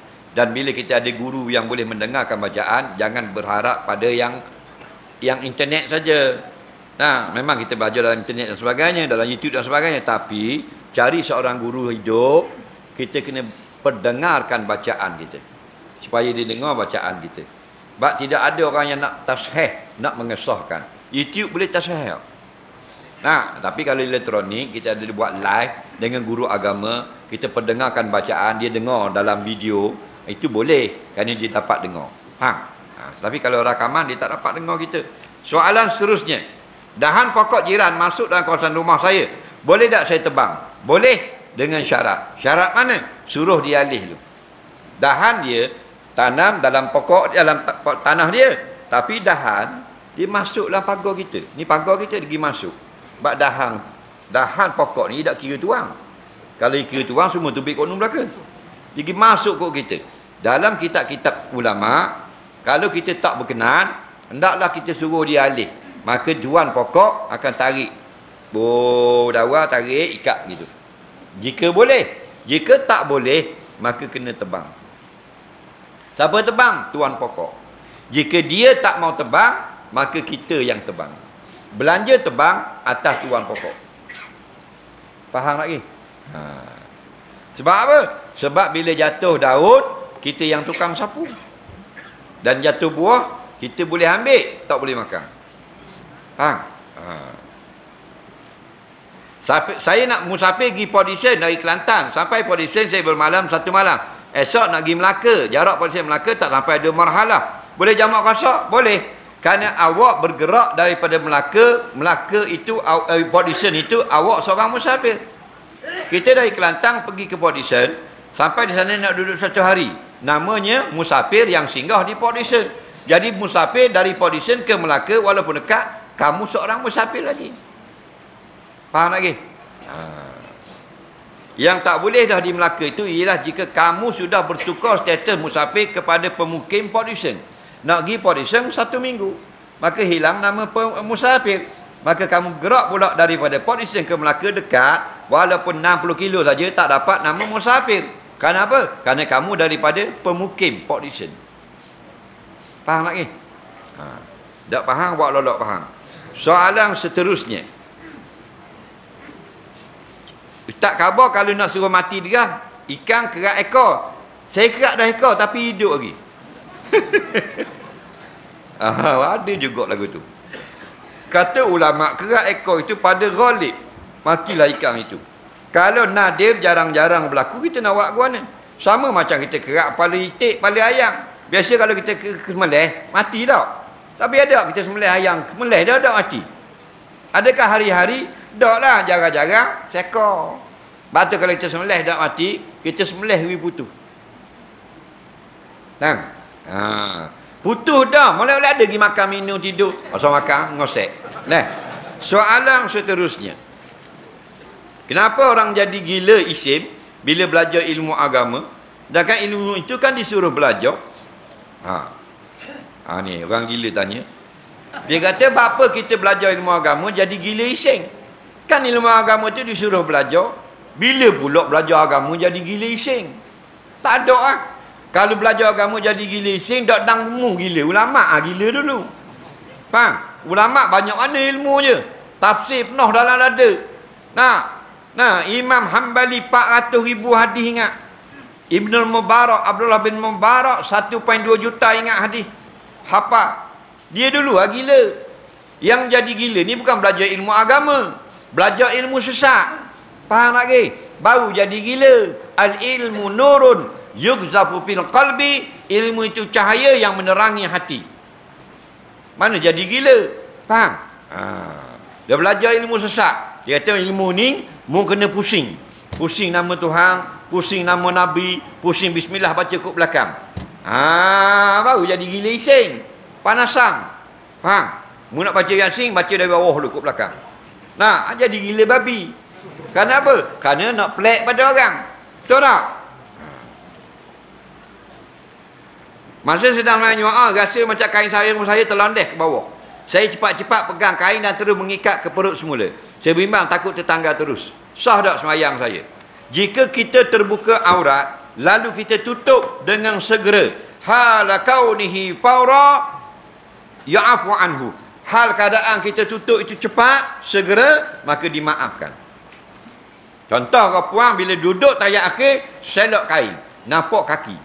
Dia pun tutup cepat kain, tutup semula kaki. Dimaaf. Tapi kalau selok kain, dia kata biar kat sikit sedap pula ekong. Faham? Hukumnya batal semayang.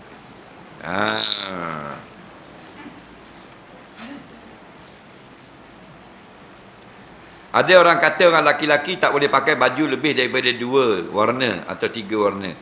Bukan tak boleh, maksudnya afdal pakai baju yang tidak banyak warna. Kerana yang banyak warna itu seperti orang perempuan. Faham? Apakah tanda-tanda kita sedia untuk bernikah? Setelah kamu ada pasangan, ada perasaan, ingin mendiri rumah tangga dan ada keuangan yang dapat memberi nafkah, makan minum anak dia. Itu tanda-tanda tu. Nak? Dia gitu.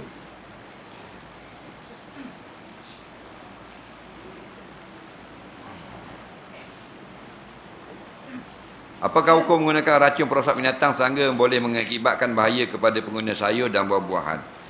Dia menggunakan racun asalnya haram dalam Islam. Tapi kalau racun itu hanya boleh membunuh serangga, tidak membunuh, memudaratkan orang yang makan sayur, maka hukumnya harus lagi. Tapi kalau sampai boleh memudarat kesihatan manusia, tak boleh.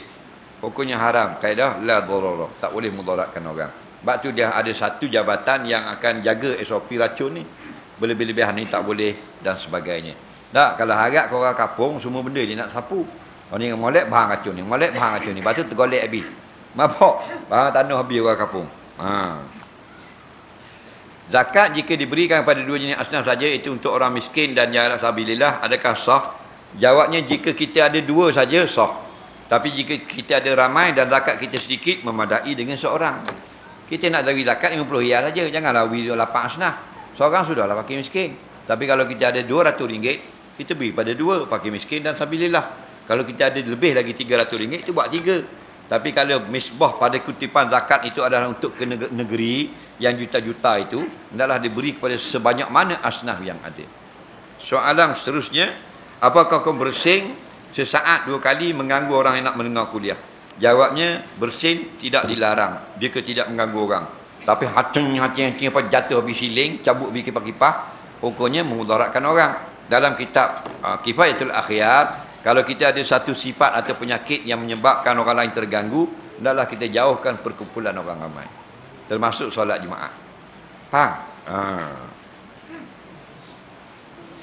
Saya ambil wuduk biasanya tak ambil beratlah bahagian bawah kuku. Adakah sah wuduk saya? Jawabnya tidak sah.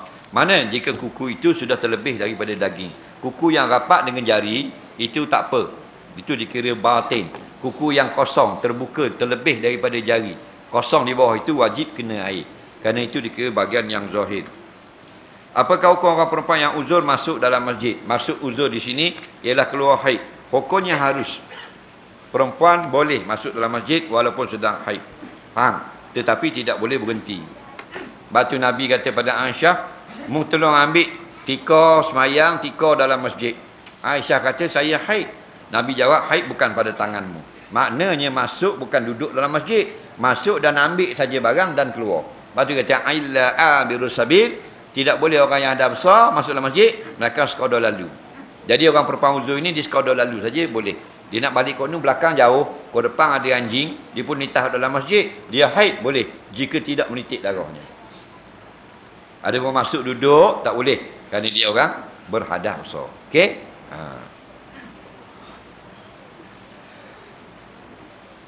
Bagaimana kita nak hilangkan rasa ego pada diri kita? Kita kena banyak solat malam. Banyak solat malam. Bila kita sujud itu, kita ingat kebesaran Allah. Dan kena istighfar, banyak minta ampun daripada dosa. Kerana apa? Kerana bila dosa kita banyak, dia akan mengikat diri kita, menyebabkan rasa kita hebat. Nah, nanti orang-orang ego tu dia banyak dosa. Nah, orang yang tak banyak, orang tak ada dosa, orang banyak bertaubat, dia jadi rendah diri. Faham? Dia mari seh dia panggil. Dosa banyak, ini mari seh, masuk atu. Nah, dia buat hebat. Hebat kok ni jadi daripada air mani. Nah, saya isteri pada suami saya yang berkahwin di Thailand. Suami saya menghilangkan diri selama 1 tahun. Habis kita dah nak cari dan gagal jumpa. Baru-baru ini ada seorang jejaka melamar saya untuk jadi isterinya. Bolehkah saya kahwin lagi, Ustaz? Soalan terakhir tak larat. Ada 2 lagi soalan. 3 lagi.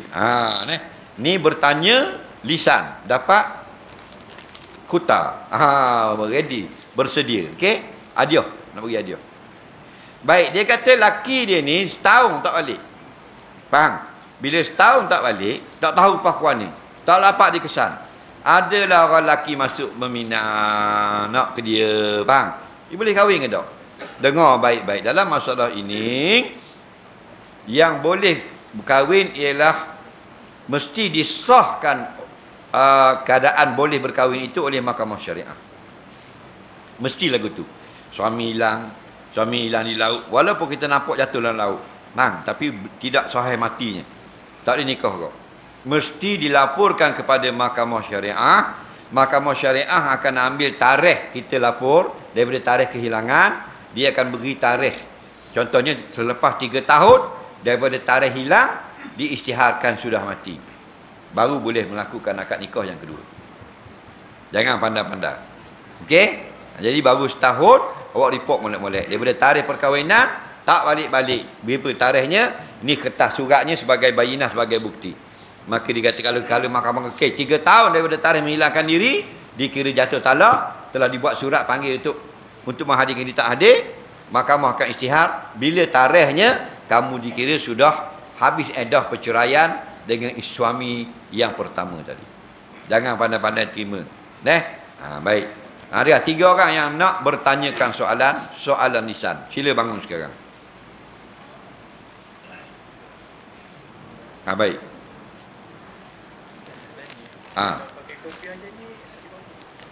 Pakai kopiah macam tu. Mau pakai gitu. Tadi nampak pakai lain. Kalau pakai macam ni boleh. Pakai macam tu jatuh. Jatuh. Bukan tak boleh, boleh tapi jatuh lah. Naik motor jatuh. Mana buat gua ni? Masa solat boleh ke pakai atas belakang tu? Jatuh tak? Cuma sujud, cuma rokok tengok. Ada apa? Tak jatuh tak apa. Boleh okey. Ya, ada orang kata kalau rambut kita nampak rambut pakai kopiah, Yahudi kata. Ada kau pandai. Dia tu Yahudi. Faham tak? Ada pula Yahudi pakai kopiah gitu. Yahudi bukan begitu. Yahudi ni mereka yang beriktikad. Nampak? dengan membenarkan Taurat perjanjian baru yang telah diubah daripada yang turunkan di atas tangan Nabi Musa, itu Yahudi. Faham? Jangan pandai-pandai kata Yahudi kopiah lagu tu. Dah. Ambil ni, ambil hadiah. Mana? Kamu ambil biru dah, nak ngundi dah ni. Lagi 2 orang dah. Saya L. Lalu nama saya dengan Aisyah. Mak saya dengan Aisyah. Okey. Boleh ke saya bawa dia tu di rumah adik-beradik di luar negeri? Perempuan yang kematian suami, mati suami lah, mati ayah, okey, mati suami. Hendaklah dia beredah 4 bulan 10 hari. Edah dan ihdad. Maknanya beredah dan berkabung. Lain pada yang mati suami tidak ada berkabung. Hanya harus. Faham lagi? Tapi orang perempuan yang mati suami wajib yatarabbasna bi anfusihinna arba'ata ashhurin wa asyra. Mereka mentahankan diri mereka, menghitung hari-hari edah mereka selama 4 bulan 10 hari, 130 hari. Tak boleh pakai lawa-lawa, tak boleh pakai wangi-wangi, tak boleh pakai perhiasan, tak boleh pergi jalan. Melainkan darurah. Darurah mana? Dia sakit, rebah dalam bilik air, nak pergi hospital, boleh. Dia nak cabut gigi, sakit, boleh pergi klinik. Tak ada orang nak tolong beli nasi, dia nak pergi beli beras kedai, dia boleh tubik pergi jalan kaki. Sana tak ada orang nak pergi beli. Boleh. Orang mari ikan, jual ikan, beli duduk luar jalan. Pagar rumah dia boleh tubik. Kalau tak ada orang nak suruh. Kerana jual ikan masuk dalam rumah, jadi nikah dengan dia pula. Dia tubik. Faham lagi? Jadi nak pergi jalan tak boleh. 130 hari. Bila habis edah? 131 hari ke 131. Ambil hadiah. Sama. Ni XL, besar sikit pada dia. Ya. Ni. Asna ke JDT? Asna. Soalan dia apa?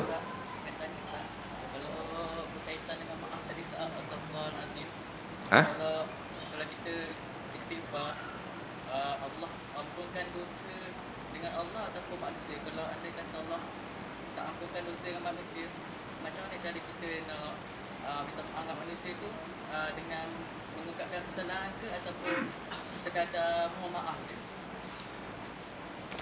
Okey. Dia jangan duduk. Dia situ. Tak ada masalah. Dia kata kalau kita nak istighfar, astagfirullah dengan Allah. Tapi kalau dengan manusia tak boleh istighfar. Kita istighfar dengan Allah. Nampak? Astaghfirullah. Kerana Allah saja boleh menghapuskan dosa kita. Manusia tak boleh. Manusia kena minta maaf. Kalau libat dengan manusia. Libat dengan manusia ni ada 2. Satu, hartanya. Satu, apa benda maruahnya. Kalau hartanya, mesti kena bayar. Contohnya kita ada curi selipar dia. Bang, kita sekarang sudah bertaubat. Kita kena ganti selipar tu. Kalau ada, kena beri selipar tu balik. Kalau tak ada, kena bayar nilainya. Tapi kalau dia kata saya halalkan, lepas. Kalau tidak, kita tetap wajib istighfar dengan Allah. Kerana mengambil harta orang juga dosa kepada Allah. Wajib istighfar, minta maaf kepada Allah. Tapi hal kita dengan tuan barang itu tak selesai. Mana kamu akan dibicarakan pada padang mahsyar. Kalau tuan dia halal, lepas. Kalau tuan dia tak halal, kamu kena bayar. Bayar di akhirat, tidak bayar duit. Bayar dengan pahala. Nampak?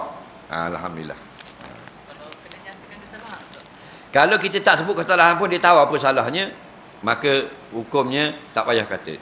Tapi kalau kita tak kata, dia tak tahu. Contoh kita ada khianat dia, kita ada sihir dia, kita ada jumpa bomong untuk sakitkan anak beranak dia. Tapi bila raya minta maaf dia, ada apa salah, tak boleh. Kita kena nyatakan, biar jelas. Saya ada sihir awak, saya yang buat anak awak hari tu, saya yang buat ayah awak hari tu. Saya nak minta maaf, minta halal. Gitu cara dia. Nampak? Tak usah buatlah huduh kat orang. Alhamdulillah, kepada pihak yang memberi sumbangan, Allah Ta'ala sajalah yang akan sempurnakan pahala yang berlipat ganda di akhirat nanti. Mohon maaf anda ada kekurangan. Terima kasih pada pihak masjid. Mudah-mudahan Allah berkati pertemuan kita. Allah manfa'na bima 'allamtana, limna bima yanfa'una, rabbana zidna ilma. Rabbana atina fid dunya hasanah fil akhirati hasanah wa qina azabannar. Wa sallallahu sayyidina Muhammadin wa ala alihi wa sahbihi wasallam. Walhamdulillahirabbil alamin. Assalamualaikum warahmatullahi wabarakatuh.